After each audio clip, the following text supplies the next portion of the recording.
Hello there. Welcome to video 164 from Sumit Academy. I do hope that you have subscribed to my channel. Do subscribe now so that you do not miss out on my previous or future videos. And do remember to like and share this video too. To make your task a little easier, here is a complete list of all the 164 videos available on my YouTube channel. The list is divided into the playlists under which they are available. Do have a look.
In this video, we shall continue our study of the various security forces in the country and their mandate.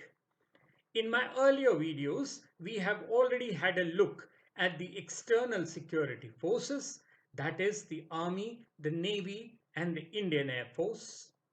And we have also had a look at the four central paramilitary forces, the Indian Coast Guard, the Territorial Army, the Border Roads Organization, and the Assam Rifles. In the second video, we had a look at the Central Armed Police Forces, that is, the Border Security Force, the Central Industrial Security Force, the Central Reserve Police Force, the Indo-Tibetan Border Police, the Sashastra Seema Bal, and the Railway Protection Force. We also studied the difference between the Railway Protection Force and the Government Railway Police. In the third video in the series, we studied the special forces of the Government of India.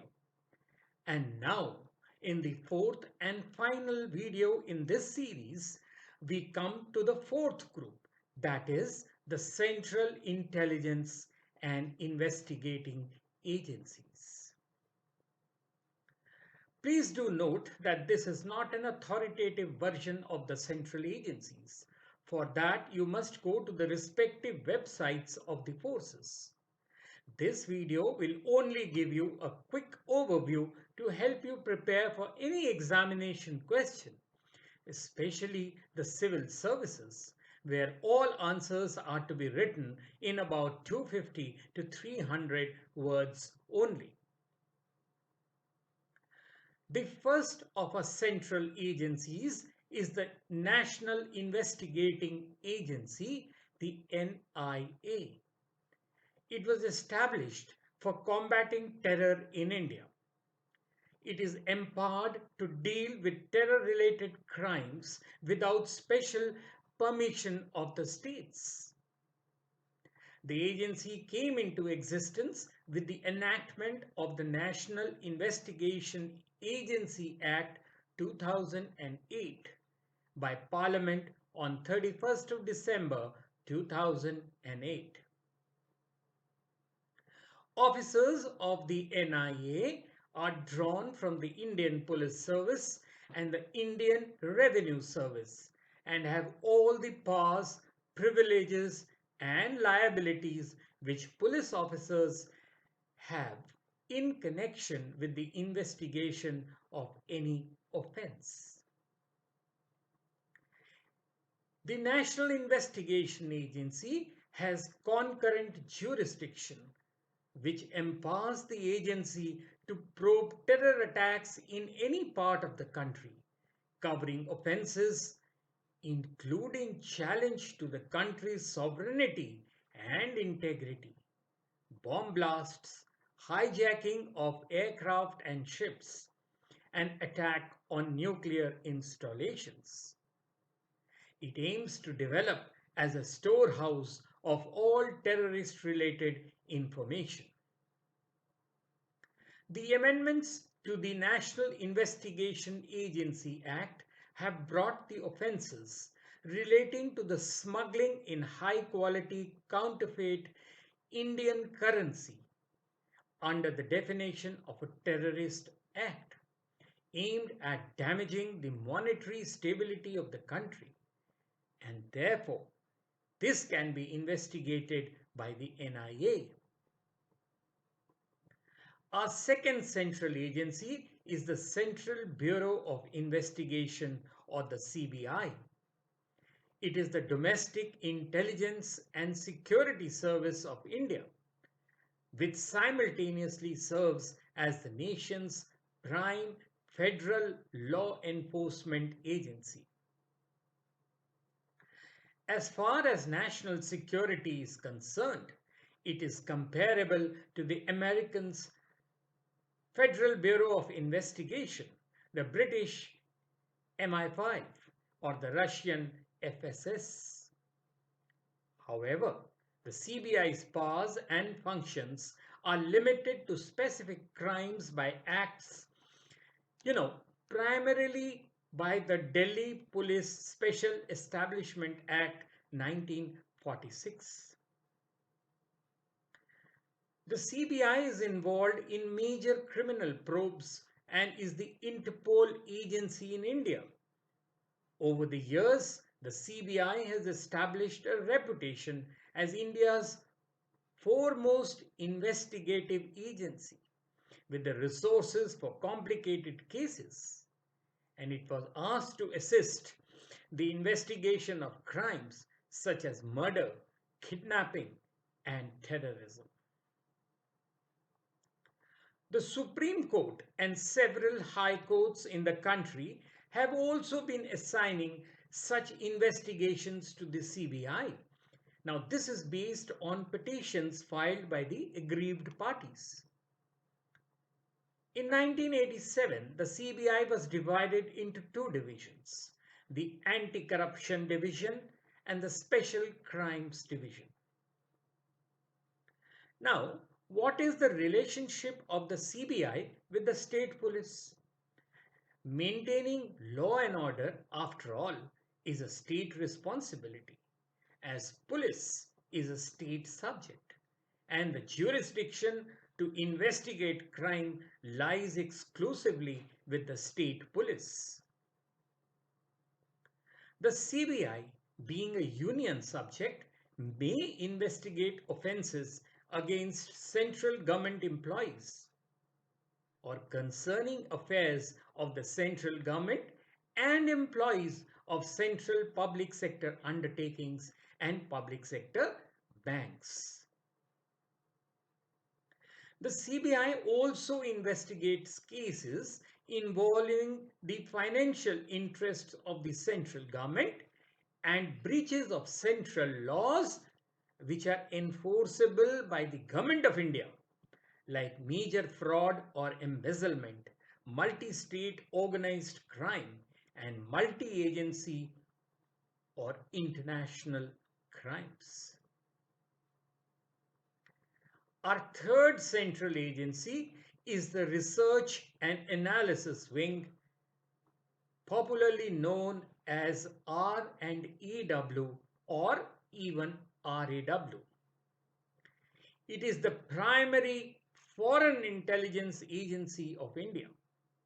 It was established in 1968 following the intelligence failures of the Sino-Indian and the Indo-Pakistani wars, which persuaded the Government of India to create a specialized independent agency dedicated to foreign intelligence gathering.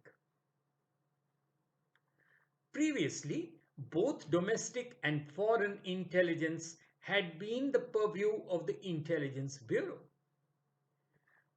During the 9-year tenure of its first director, Rameshwar Nath Kau, R&AW quickly came to prominence in the global intelligence community, playing a major role in all major events such as the independence of Bangladesh and the accession of the state of Sikkim to India.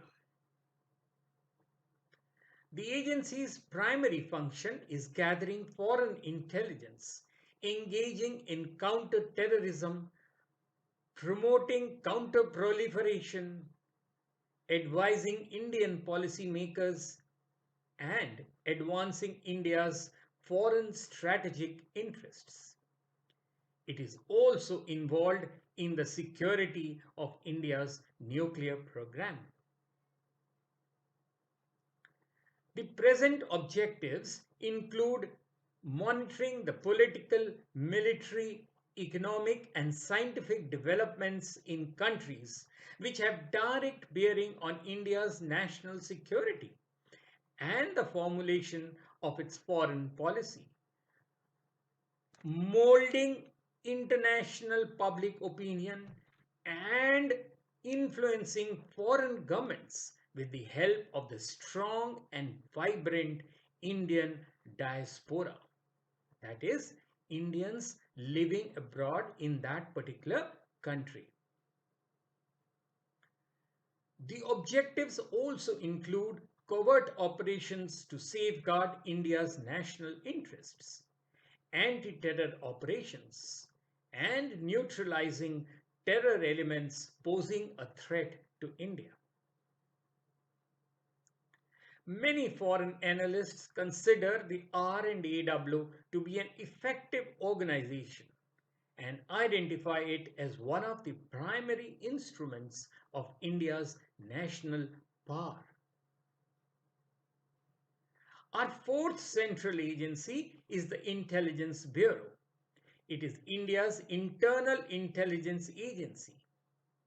All spheres of human activity within India and in the neighborhood are allocated in the mandate of the Intelligence Bureau. It is also tasked with intelligence gathering in border areas.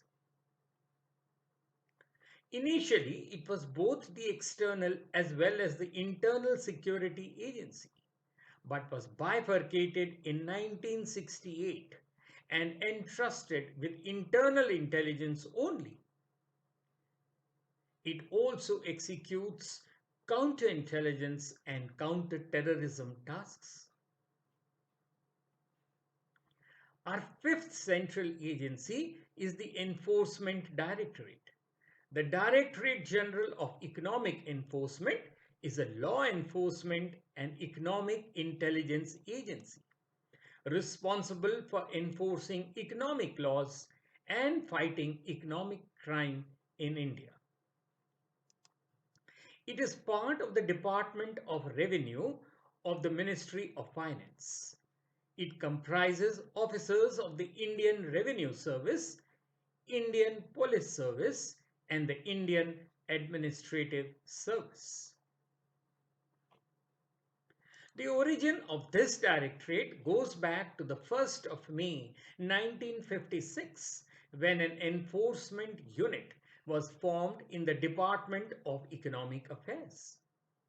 Now, this was required for handling exchange control laws and their violations under the Foreign Exchange Regulation Act 1947. In the year 1957, now this unit was renamed as the Enforcement Directorate. The primary objective of the Enforcement Directorate is the enforcement of two key acts of the Government of India, namely the Foreign Exchange Management Act 1999, more popularly known as the FEMA, and the Prevention of Money Laundering Act 2002, the PMLA. It also renders cooperation to foreign countries in matters relating to money laundering. Our sixth central agency is the Narcotics Control Bureau, or the NCB. It is the nodal drug law enforcement and intelligence agency of India, responsible for fighting drug trafficking and the abuse of illegal substances. The Narcotics Control Bureau was created on 17th of March 1986 to enable the full implementation of the Narcotic Drugs and Psychotropic Substances Act that came in 1985 and fight its violation through the Prevention of Illicit Trafficking in Narcotic Drugs and Psychotropic Substances Act 1988. The law was established to fulfill India's treaty obligations under the Single Convention on Narcotic Drugs, Convention on Psychotropic Substances, and the United Nations Convention against illicit traffic in narcotic drugs and psychotropic substances. The chief purpose of the Narcotics Control Bureau is to fight drug trafficking on an all-India level. It works in close cooperation with the Customs and Central Excise, State Police Departments, Central Bureau of Investigation, Central Economic Intelligence Bureau, and other Indian intelligence and law enforcement agencies, both at the national and the state level. The NCB also provides resources and training to the personnel of India's law enforcement agencies in fighting drug trafficking. The NCB also monitors India's frontiers to track down points where smuggling activities take place with foreign traffickers. And now, a seventh central agency is the Central National Technical Research Organization, or the NTRO. This is a technical intelligence agency under the National Security Advisor in the Prime Minister's office. Set up in 2004, it also includes the National Institute of Cryptology Research and Development, which is a first of its kind in Asia. Originally known as the National Technical Facilities Organization, it is a highly specialized technical intelligence gathering agency. While the agency does not affect the working of the technical wings of various intelligence agencies, including those of the Indian Armed Forces, it acts as a super feeder agency for providing technical intelligence to other agencies on internal and external security. The organization does high-tech surveillance jobs, including satellite monitoring, terrestrial monitoring, and internet monitoring, considered vital for the national security apparatus. The agency develops technology capabilities in aviation and remote sensing, data gathering and processing, cybersecurity, cryptology systems, strategic hardware and software development, and of course, strategic monitoring. The National Critical Infrastructure Protection Center, an agency under the control of National Technical Research Organization or NTRO, has been created to monitor, intercept, and assess threats to crucial infrastructure and other vital installations. Our eighth central agency is the Multi-Agency Center or MAC. It is a multi-agency center for counter-terrorism whose mandate is to share terrorism-related inputs on a day-to-day basis.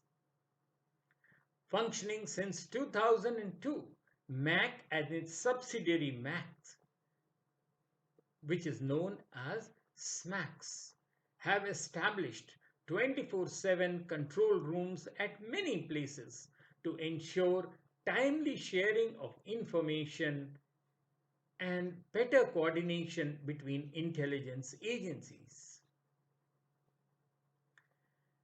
Multi-Agency Center MAC was created at Delhi and the SMACs in various states comprising representatives from various security agencies for streamlining intelligence efforts. Our ninth central agency is the National Intelligence Grid.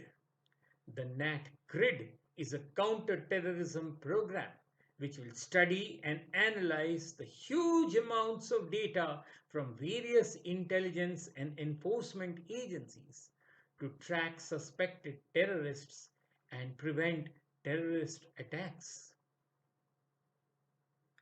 NATGRID is essentially a tool that enables security agencies to locate and obtain relevant information on terror suspects from pooled data of various organizations and services in our country.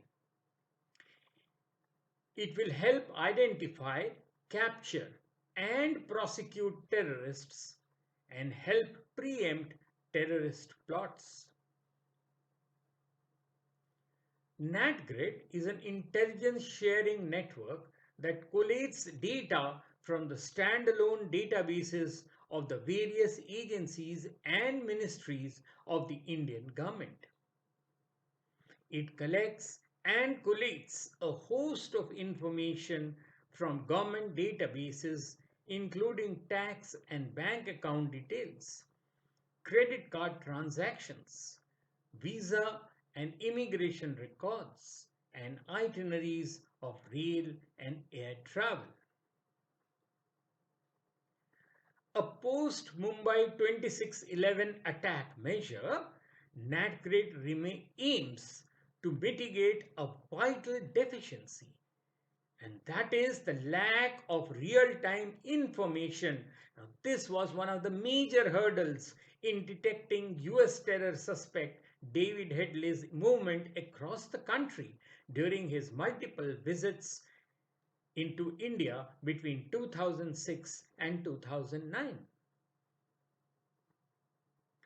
NATGRID's data sources include records related to immigration entry and exit, banking and financial transactions, and telecommunications.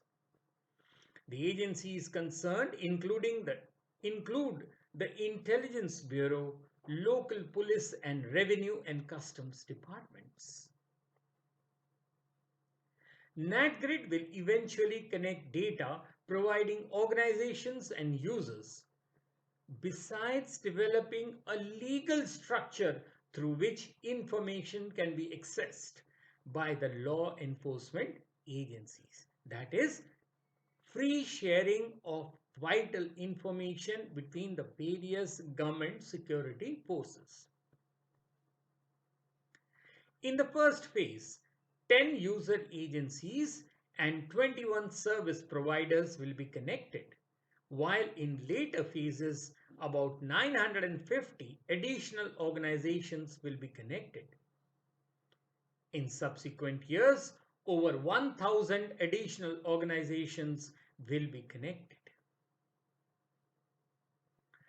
Well, that's all from me in this video, the fourth of 4 videos on the security forces of India. Now, this video is based on the information freely available on the internet. No originality is claimed for the same. The intention of this video is only to prepare candidates for answering examination questions on the subject and not for any financial gain. Do like and share this video, and do subscribe to my channel now so that you do not miss out on my previous or future videos. Till later then, cheerio.